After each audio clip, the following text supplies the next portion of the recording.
Hi, this is A. Wesley. That ain't who tells it like a TI is. If you like my video, please give it a thumbs up. If you like my channel, please subscribe. The topic I'm going to talk to you today about is the Real Housewives of Potomac Season 7, Episode 19, Reunion Part 2. It started off where it left off from 18, where Candiace was telling Giselle that she's just literally sitting up there making up lies on Chris, making up lies on Chris, and then she also said that told Ashley that she even also brought her friend Deborah in to make up lies on Chris and Eddie, and was calling Eddie Happy Eddie, and then so Andy said, yeah,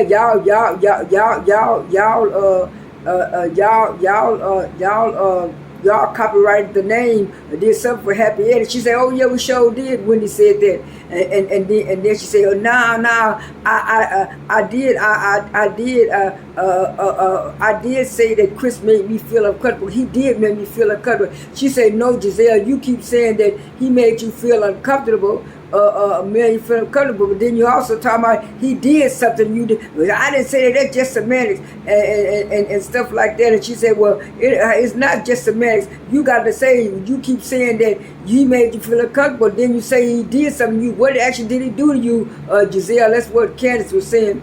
And then so Wendy chimed in and say and explained. She said, I find it very funny that y'all keep having this narrative going around about certain people's husbands, doing inappropriate things when it's not really inappropriate. I find it funny that y'all pick at certain people's marriages and don't want nobody to say anything about your relationships and what you going on. Giselle looked kind of funny and stuff like that, and then Andy gave Wendy a thumbs up and said, yeah, I've noticed that too. And then Giselle told him, it's just semantics, just semantics. He said, they say it ain't semantics. We just find that you like to pick on certain people and make a certain narrative, and then you don't want nobody to say nothing about your relationship, and then they keep on going back and forth, and then Andy say, ladies, let's move on. And then next thing you know, he said, let's talk about the speaker situation. He said, Robert, why did you feel that you had to bring out that speaker to all of the women and stuff? She said, well, you know, like I said during the thing, they had the flashback where she was telling Giselle that she was in the bathroom and stuff, and so she was saying, well, I looked at that, you know, I had a business. Wendy had a business, and Karen had a business. I said, ooh, she talking about us, and stuff like that. And they showed the flashback where Candiace said all of them women were unloyal, and all of them was W's and this, that, and the other. And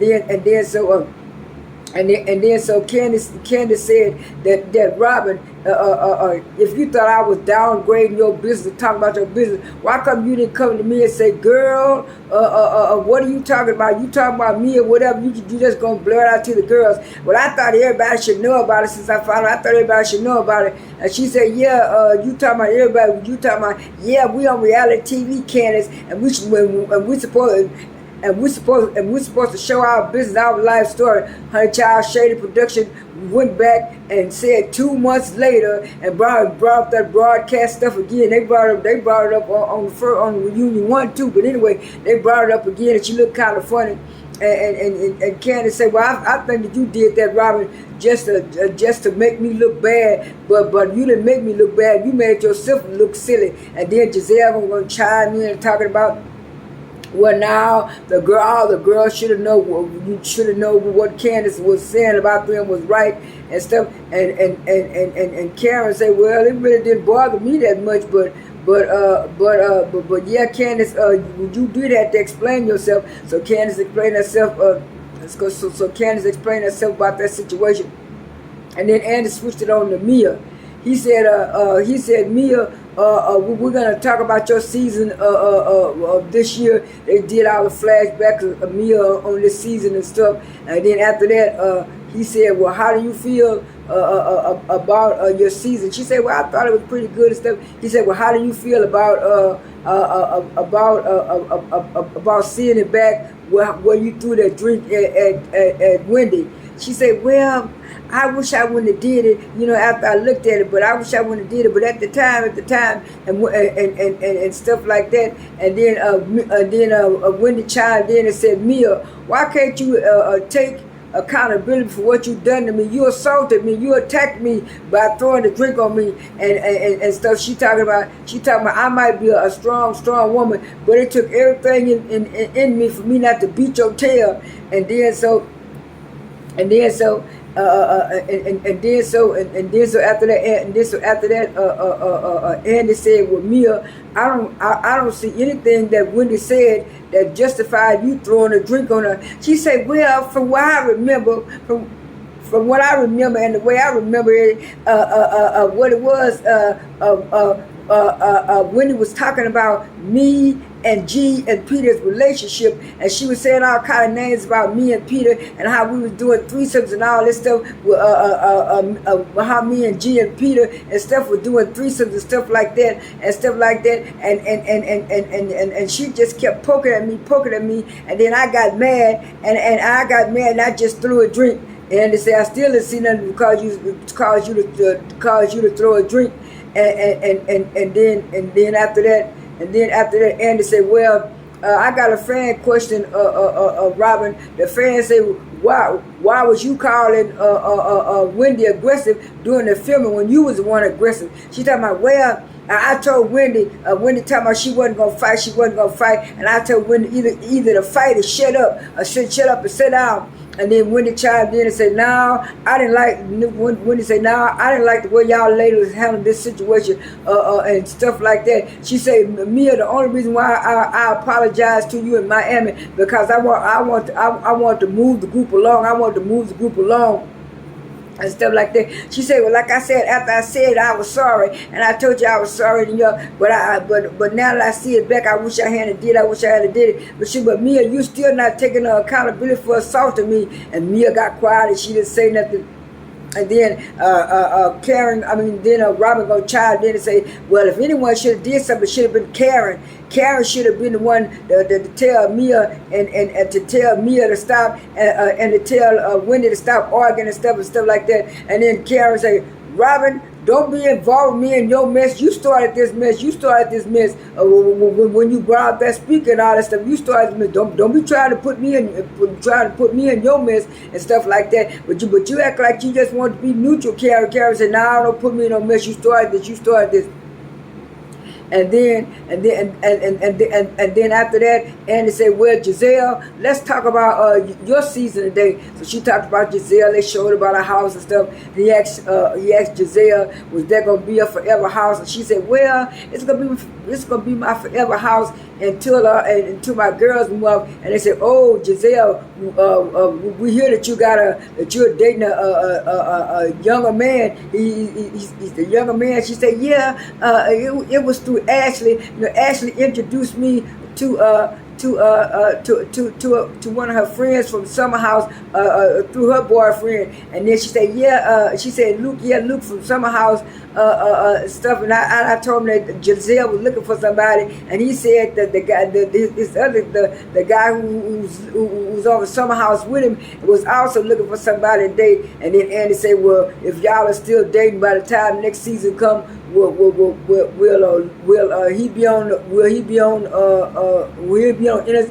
episodes of Potomac? She said, well, I guess, man. He said, yeah, he probably will be. And then after that, he said, well, are you still dating the other guy, Simon? She said, well, no, I think it was Simon or William or whatever his name is. And she said, well, we dating off and on, but we're not dating right now. And then so after that, he said Giselle, he said Giselle, what about your fibroids and your stuff like that? She said, well, I had to have this fibroid surgery, and as y'all can see, I talked it over with my daughters and stuff like that. She showed her daughters, and he said, well, how did it go? She said, we'll talk about it later. He said, no, we're gonna talk about it right now. And then she said, well, I was supposed to be an outpatient going in for the fibroid surgery and stuff, but I was supposed to only be an outpatient for 4 hours, but I wound up being in there 8 hours, and I wound up staying the whole day. And by them not calling my sister was there with my daughters, and everybody on the panel looked kind of funny. And by my sister being there and stuff, what happened? The medical staff didn't call my sister, and my daughters and stuff was worried, and they thought I wasn't coming back, and that was very scary for them. He said, "Well, how are you feeling now, Giselle?" She said, "I feel much better, but it took me a few days to get back to myself." And then so that's when Candiace chimed in and said, "Yeah, you had a whole story. You had a whole story about your something uterus, and you chose and you chose to make up these lies about my husband Chris, insinuating that he did inappropriate stuff and stuff like that." And then so Giselle didn't say too much, and then she said, well, and then that's when Wendy chimed in and said, "Yeah, that's what I'm talking about." And stuff. Y'all always want to talk about other people. Said, "But I didn't want to discuss my health issues." Said, "Yeah, but y'all want to talk about other people, how other people ain't got no health issues, and what you said." And then that's when Mia chimed in and said, "Yeah, like you were saying that the cancer or no cancer." Giselle couldn't say nothing, and then she got quiet. And then so Wendy said, "Well, I didn't like the way I didn't like the way the ladies in the group were handling the situation anyway, and stuff. That's what made me mad." And so Andy told Giselle, he said, "Giselle, why come you didn't do anything? Why come you didn't speak up for Wendy, or take up for Wendy?" She talking about, well, the reason why I didn't do that because Wendy's situation with Mia was different. He said, "How is Mia's situation different from what Candiace and Monique did?" And then so Candiace said, "Yeah, well, what's the difference? I don't see the difference. Both of them was attacked." And then Giselle gonna say, "Well, I felt that Candiace had got beaten up by Monique, and what it was, Mia just threw a drink. To me, that's different." And they said, "No, that is not no different. It's still the same thing." And then Giselle said, "Well, I really just don't like Wendy, and that's why I wasn't gonna speak up for her. I'm not gonna do nothing." And then Ashley chimed in and said, "Well, that's why I wanted to check on Wendy, because it seemed like nobody else was concerned about Wendy except for me and maybe Karen. Everybody was attending to me." And then Wendy said, "That's what I didn't like either." And then Andy said, come on, let's move on. And then so Andy moved on. And then after that, he said, "Let's take a commercial break." And I said, "Oh, Andy, you got to say something." He said, "Oh, we'll be back after the commercial break." And then after the commercial break, Andy said, well, ladies, what it is, we got so many emails and stuff about the issue of colorism, and so we had to bring it up again. He said, "But I asked y'all, like he said, me and the other producers asked y'all, did y'all need a moderator?" And y'all said y'all didn't need a moderator. So he said, "Well, by me being a white man, I'm going to step back and let you take the floor, Candiace, so maybe I can get some understanding about it and just moderate and just not moderate and just watch what y'all do." And so Candiace said, "Well, ladies, we will all agree that colorism is an issue." They all agreed. And he said, "Okay, since we all agree that colorism is an issue, I'm going to read you the definition from Webster Dictionary." And she read the definition from Webster Dictionary and stuff like that. And so Candiace said, "Well, it's something." And she said, "Well, some people will call me emotional and loud." She said, "I do get emotional, I do get loud." She said, but what it is, if I say I do something, I'll be looked at differently by being a dark-skinned girl. And then so Giselle gonna chime in and say, "Well, what does you being emotional have to do with colorism and stuff? I ain't understanding it." And so Wendy said, "I understand exactly what she's talking about." And then Robert say, well, child then say, well, people call me aggressive and stuff like that, and I don't say that because she said y'all are light skinned, y'all do have stuff. And then Ashley chimed in and said, well, from what Candiace said from the definition, she is right. I do acknowledge that I can get away with some things because I am light skinned and I do have my privilege. I will do that. And Giselle kept on trying to make like she was confused and didn't understand. And then Karen chimed in and said, well, I'm going to do it like this. My family owns land that my ancestors used to work on years ago. And she was and she was saying, you know, our history where the light-skinned black people worked in the house and the dark-skinned black people worked on the field. You know what they would call house niggas. And so I was like, ooh, I was surprised that they let Karen say that N word. But anyway, and then so she say it's embedded in us. It's no. Karen said it's in us, and then that's when Candiace chimed in and say it's embedded in us, it's indoctrinated in us. She said, yeah, that's what I mean, the word indoctrinate. And then so after that, he said, and then after that, Mia talking about, well, now that y'all explained it like that, I have 2 dark-skinned children that I'm raising, and I don't want nobody to say that I'm being colorist, and I don't want my children, and now I don't want nobody thinking that I'm colorist. And then Giselle said, well, same with me. I'm raising 2 dark-skinned girls too, and I don't do that. And then so Wendy chimed in and said, that's all Candiace wants. She just wants y'all to acknowledge that y'all do have a privilege, and y'all can get away with some stuff that me and her couldn't get away with and stuff like that. And she said, just acknowledgement. She said, Candiace, is that all right? She said, yeah, I appreciate y'all acknowledging my feelings and stuff. That's what I wanted. And then Giselle said, ooh, good, let's move on, let's move on. You could tell Giselle didn't want to talk about the issue and stuff like that, even though they kind of scaved over it a little bit. I'm kind of glad they kind of worked it out and put a pin in it.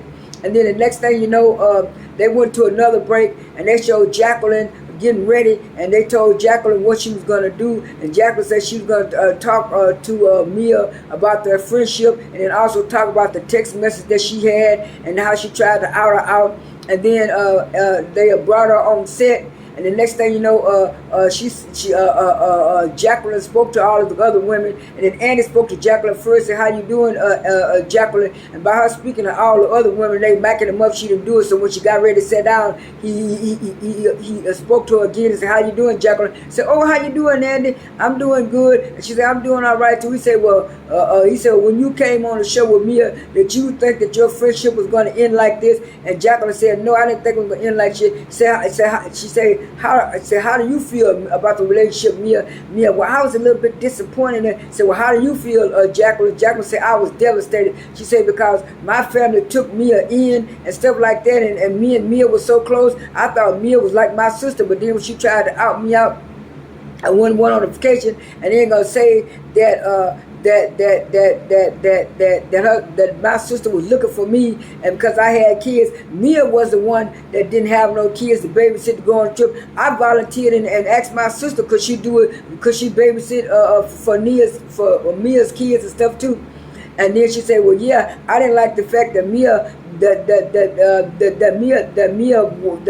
Mia wanted me to be beneath her, and Mia wanted me to be her stepping stool and stuff like that. And then so Candiace looked kind of funny. She said, no, that is not it. That is not it. I brought you on the show, and then I had a whole lot of stuff going on. I wasn't able to tend to you like. She said, no, it's not that I was so needy that I wanted you to tend to me. I just thought we were friends because we had went through a whole lot of stuff. But then when you wrote them text messages about me needing to get my business, and me needing to get my car, and me needing to get off of food stuffs and doing this and texting this. She said at least I still got my house, and I already paid my mortgage. You had to wind up moving from your house, UNG, and you talking about you the CEO of that company. You're not the CEO of that company. Gordon is the CEO of that company and stuff like that. She said, well, I got receipts too. She said, well, you want me to talk? You want me to got some more? I got some more receipts. And G was looking for you. He called me up and because you said you were supposed to be with my mother and you wasn't with my mother. But I did give your mother a Mother's Day gift when you didn't get. She said, I gave my mama stuff too. She said, but what it was, you were supposed to be with what you call with Gordon, and Gordon looked around looking for me, and I didn't know where you was. But I was with one of my other gentleman friends. I was with one of my other friends and said, but yeah, but Gordon was looking for you. So Gordon was looking for you and stuff, and he was wondering where you was at. That's why he was calling me.